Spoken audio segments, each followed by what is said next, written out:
This is the only place on Earth where women can marry multiple men. From dead bodies being hung up in trees to meditating in a field of corpses, there are all kinds of unbelievable things happening in Tibet. These are 10 shocking facts about Tibet that will leave you speechless. Let's find out. Now, the first one is pretty creepy. First up at number 10, the Tibetan people use human skulls for their rituals. Ever wonder why Tibetan Buddhists use skulls to make drums, trumpets, and cups? In Tibetan Buddhism, skulls remind everyone of life's impermanence, that our time here is fleeting. It's also believed that the energy and the karma from the person who once owned those bones could boost the power of these ritual artifacts. In the grand scheme of Tibetan beliefs, where life and death are seen as a continuous cycle, using bones in ritual bridges the gap between the physical and spiritual world.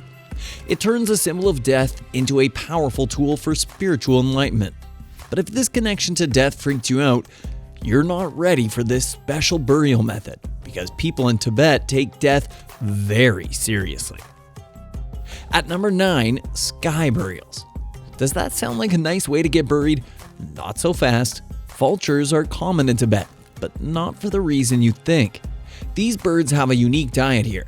They eat human remains. Yep, you heard that right. In Tibet, there's a tradition called a sky burial, where the deceased are taken to the mountains to either decompose naturally or become food for the vultures.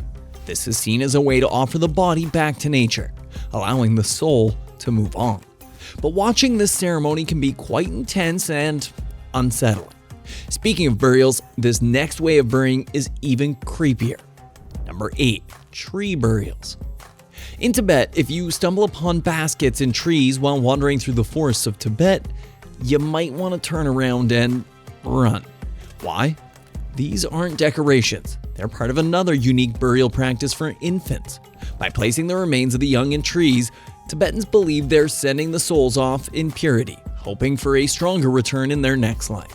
It's a practice that's as beautiful as it is poignant, showing the deep spiritual connection the Tibetan people have with nature. Speaking of unusual, Tibet might be the only place on Earth where this next thing can happen. Number 7, women marrying multiple guys. A woman can marry multiple guys, and yes, they're usually brothers. This isn't about romance, it's about survival and keeping the peace. Sharing a wife means less family drama and more efficient use of the land. Although modern life is changing this tradition, in remote areas, it's still the way to happiness and harmony for many. Yikes.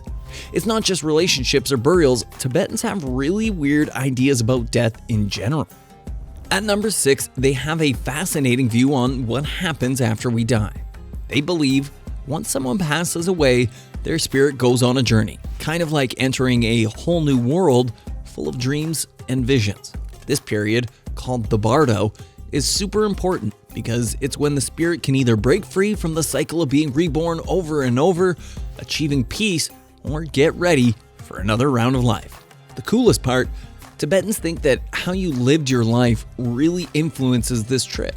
If the spirit stays focused and remembers its teachings, it could reach a state of ultimate happiness. But if it gets caught up in those wild visions, it might miss its chance and get reborn.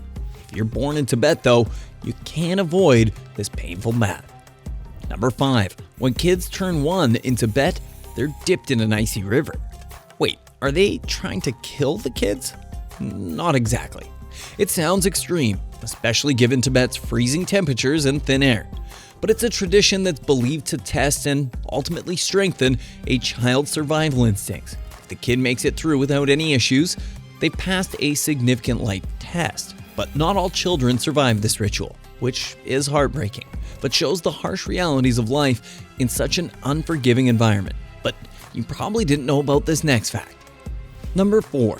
Did you know Tibet is home to one of the world's 3 great mysteries? Yes, the Yeti. This giant mysterious creature supposedly roams the snowy mountains around Everest. The belief is so strong, especially after giant footprints were discovered by a British expedition in 1951, and again by filmmaker Josh Gates in 2009. Despite these intriguing finds, the Yeti remains a skeptical tale, much like the Loch Ness Monster and Bigfoot. But that's not as creepy as what these Tibetan Buddhists do. Number 3. Meditating in charnel grounds among decaying bodies and bones.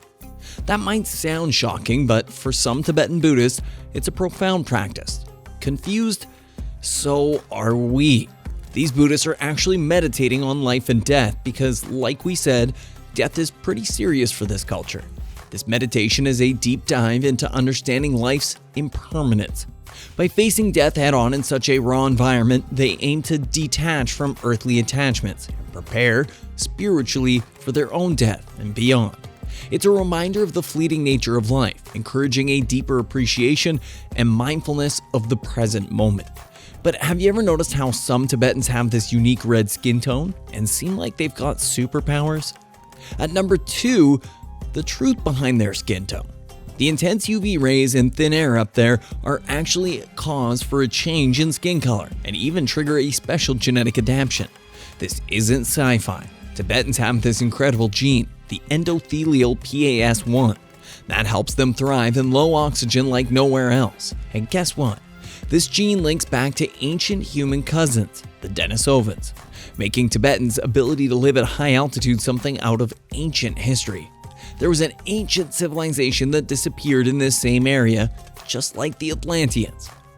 Number 1. The Goo Kingdom. It's a place as mysterious as Atlantis, right in Tibet. They just vanished into thin air 700 years after it was established. The year 1635 wasn't kind to Goo. It got wiped out and over 100,000 people just disappeared. Today, the ruins of Goo's palace with its hidden tunnels and rooms are a haunting reminder of what was. And now, an extra special bonus fact. China has destroyed or shut down almost 90% of Tibet's monasteries. A new report says that China has set up torture camps in Tibet. High-security detention facilities that are being used to hammer Tibet's unique identity and alter the Tibetan way of life.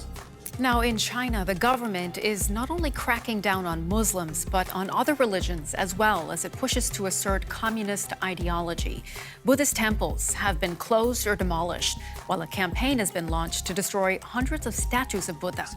Since China took control of Tibet, many Tibetan Buddhist monasteries have been shut down or destroyed. This started big time during China's Cultural Revolution in the mid-20th century, when the goal was to wipe out religious and cultural practices.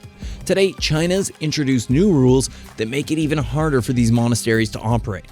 While they say it's to keep things organized, many see it as a move to tighten control over Tibet's culture and religion. Now, rebuilding old monasteries is allowed, but starting new ones is a no-go, highlighting the ongoing struggles faced by Tibetan Buddhism under communist rule. And with that said, thanks for watching. If you enjoyed this video, surely you'll love this next video.